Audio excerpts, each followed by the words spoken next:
ሰላም ስሜ አላዛር ሰለሞን ይባላል። የኤሲፒ ቲዩተር ነኝ። ኤስኤቲ ስኮሬ 1520 ነው።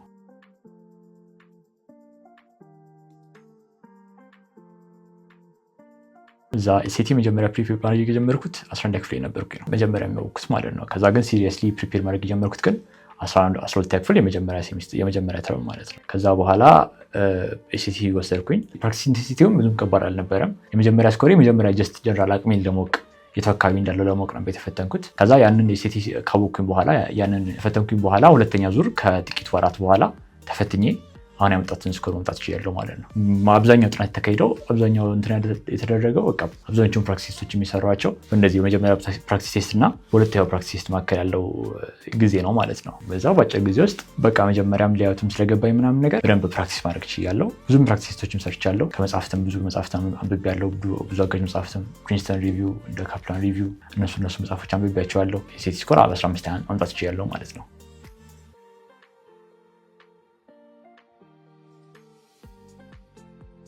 ሃርድ ሴክሽን ለኔ የነበረው አክቹዋሊ ሃርድ ሰው ማትስ ነበረ። ምክንያቱም ማትስ ፐርፌክት ስኮር ማምጣት እንደምችል አውቃለሁ።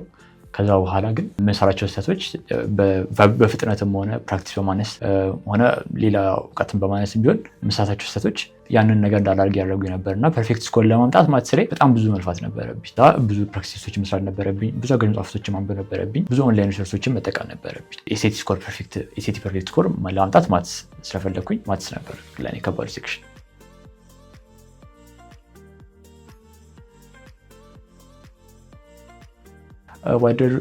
አሁን ኤግዚስቲንግ ለምሳሌ ፕራክቲስ ቴስት ላይ ወደኋላ ተመልሶ አለማየት፣ ጥያቄዎችን ወደኋላ ተመልሶ አለማየት። ዝም ብለን አንዳንድ ጊዜ ፕራክቲስ ቴስቶች እንዴት ነው የምንጠቀምባቸው? እንደ የቱ ጋር እንዳለ ለማወቅ በቃ ኢንጀነራል የቱ ጋር እንዳለ ለማወቅ ስለምንጠቀምባቸው ዝም ብለን ራይት እና ኤክስ አድርገን እናልፋቸዋለን። ግን ማድረግ ያለብን ነገር ለምሳሌ ሪሶርስ ናቸው እና እንደ ሪሶርስነታቸው ወደኋላ ተመልሰን እንዴት ነው የተሳሳትኩት ብለን ከአጋዥ መጽሐፍ ከሆነ እያነበብን ያለ ነው አጋዥ መጽሐፍ ላይ ያለውን ነገር፣ ካልሆነ ደግሞ ኦንላይን የሚያስገባን በኦንላይን ሶርስ ቻትጂፒቲ በምንም እርዳታ የት ጋር እንደተሳሳትን ምርጫው ለምንድን ነው እንደዛ ያለው ነው የሚለውን ነገር ለመለየት መሞከር አለብን። ለመጠቀም መሞከር አለብን ፕራክቲስ ስንሰራ ማለት ነው። ሌላ ደግሞ መጀመሪያ ላይ ሰው እንዲያግዘኝ ምናምን ነገር አልጠየቅኩኝ ነበር። ከኔ የተሻሉ ሰዎች ምናምን ነገር ኦልሬዲ ኤስኤቲ የተፈተኑ ሰዎች ምናምን ነገር እንዲያግዙኝ አልፈለኩም ነበር።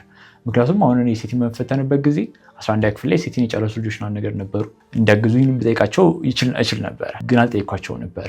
እዛ ያ ደግሞ በቃ ሞር ላይ ሁሉንም ስራ እኔ እንድሰራ አድርጎኛል ማለት ነው። ግማሹን ስራ ሌላ ሰው ዴሊጌት ማድረግ ይቻልኩኝ ማለት ነው።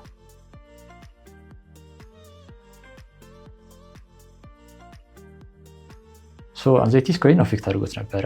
መጀመሪያ ቴስት 3 ቴስት 3 ፕራክቲስ ቴስት ከመወስደው ትንሽ የቀነሰ ውጤት ነበር ያመጣሁት። ምክንያቱም እዛ ውስጥ ያለው የሚከብደው ነገር አለ። ይሄ ተማሪዎች እንዳለ ስትረስ ዳውት ነው። እያንዳንዱ ሰው በቃ ላስት ሚኒት ላይ አንዳንድ ነገሮች የተጠያየቀ የተጨናነቀ ምናምን ነገር ማየት ምናምን ነገር ያ ራሱ የሚጋባ አይነት ስሜት ነው። እንዴት ነው ይህንን ኦቨርካም ያደረገው ሲባል በቃ ራሴን በቃ አዘጋጀሁት። በቃ ስለ ፕራክቲስ አድርጌያለሁ፣ በቂ ፕራክቲስ አድርጌያለሁ። ሞር ራሴን በቃ ለማረጋጋት መሞከር ምናምን ነገር። እንደዚህ አይነት ነገር እኮ መጫነቅ እኮ አይጠበቅብኝም፣ ካልመጣም ብዙም ችግር ያለው ነገር አይደለም ምናምን ነገር የሚለው ነገሩን በቃ ክብደቱን መቀነስ፣ በቃ አይምሮ ውስጥ ያለውን እንደ ላይፍ ኦር ዴዝ ሲቹዌሽን አለማየት፣ ነገሮችን ቀለል አድርጎ ለማየት መሞከር። በዛ ምክንያት አንዛይቲን ለመቀነስ ሞክሬያለሁ። ፈተና ስንፈተን ብዙ ጊዜ እንደዚህ አይነት ነገር ያጋጥመናል። ግን በቃ ኢትስ ዘ ኤንድ ኦፍ ዘ ወርልድ በሚለው ከዛ በኋላ ደግሞ በቂ ፕራክቲስ ካደረግን ምንም የሚያስፈራን ነገር አይኖርም። ከፕራክቲስ ካደረግነው ውጪ የተለየ አዲስ አይነት ጥያቄ አይወጣም። በተለይ ኤስኤቲ ላይ አዲስ አይነት ጥያቄ አይወጣም። ኦልሬዲ ፕራክቲስ ያደረግናቸው ጥያቄዎች ናቸው የሚወጡት። ስለዛ ምንም አይነት በምንም አይነት መልኩ አንጀስ ልንሆን አይገባም። በቂ ፕራክቲስ ካደረግን፣ በቂም ካነበብን፣ ማንበብ ያለብን ነገር በማሱም በግልኛውም በቂ ካነበብን ልንፈራ የሚገባው ነገር የለም። አንጀስ ሊያደርገን የሚገባ ነገር የለም።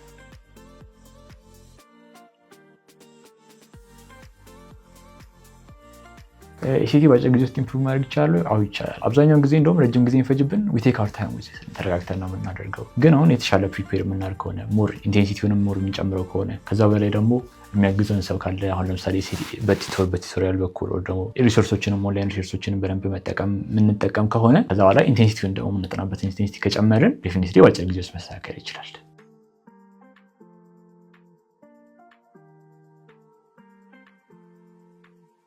ቢገስ ኤስኤቲ ሚስቴክ የሚሆነው መጀመሪያ ላይ በደንብ ፕራክቲስ አላደርግ፣ በቂ ፕራክቲስ አላደርግ ምናምን በቃ እንደ ፕራዮሪቲ ያልወሰድኩት ነበር። ይሄ ኤስኤቲውን ማለት ነው እንደ ፓርታይም አይነት ነገር ነበር የወሰድኩት። ግን ከዛ በኋላ ግን ፉል ታይም ፕሪፔር ካደረኩኝ በኋላ አክቹዋል ፖቴንሻልን ማግኘት ችያለሁ ማለት ነው። እዛ በደንብ ፕሪፔር አለማድረግ ጥፋቴ፣ መጀመሪያ ላይ ፕሪፔር አለማድረግ፣ ሙሉ አቴንሽን አለመስጠቴ መጀመሪያ ላይ ያደረኩት ጥፋቴ ነው።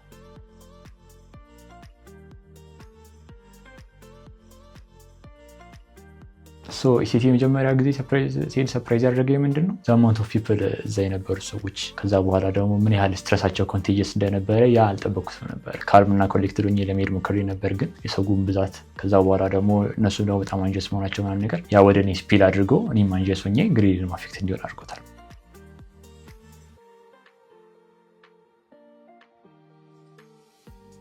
ኤስኤስሲ ስንፈተን ኤስኤስሲ ስንማር ፕራክቲስ ስናደርግ ወደኋላ ተመልሰን መጠየቅ አለብን። እንዴት ተሳትኩት ብለን መጠየቅ አለብን። ዝም ብለን መሄድ ብቻ ሳይሆን ያለብን እንዴት ተሳትኩት፣ እንዴት ነው ኢምፕሩቭ ማድረግ የምችለው ብለን ማለት አለብን። ፕራክቲስ ቴስት የበለጠ መስራት አለብን። ከዛ በኋላ ደግሞ ሄልፕ መጠየቅ አለብን። በቲቶሪንግን በኩል ሊሆን ይችላል፣ ደግሞ ሌሎች የተፈተኑ ጓደኞቻችን ቢሆን ያልገባንን ነገር ካለ ደግሞ አብሮን የሚሰራ ሰው ካለ አብሮ ቢሰራ። ምክንያቱም ከአንድ ሰው ላይ ሁለት ሰው ስለሚሻል ሞስት ኦፍ ዘ ታይም የሚረዳን ሰው ካለ፣ አብሮን የሚሆን ሰው ካለ፣ አብሮን የሚያነብ ሰው ካለ፣ ጓደኞቻችን ጋር ቢሆን አንድ ላይ መስራት፣ እነዚህን አንድ ላይ ማንበብ፣ አንድ ላይ ፕራክቲሶችን መስራት። ኢሲፒ አሁን ሰመር ላይ ያዘጋጅ ያለው ኮርስ አለ። የዛን ጊዜ ጆይን አድርጉና የተሻለ ውጤት ለማምጣት በደንብ አብረን ፕሪፔር እናደርጋለን።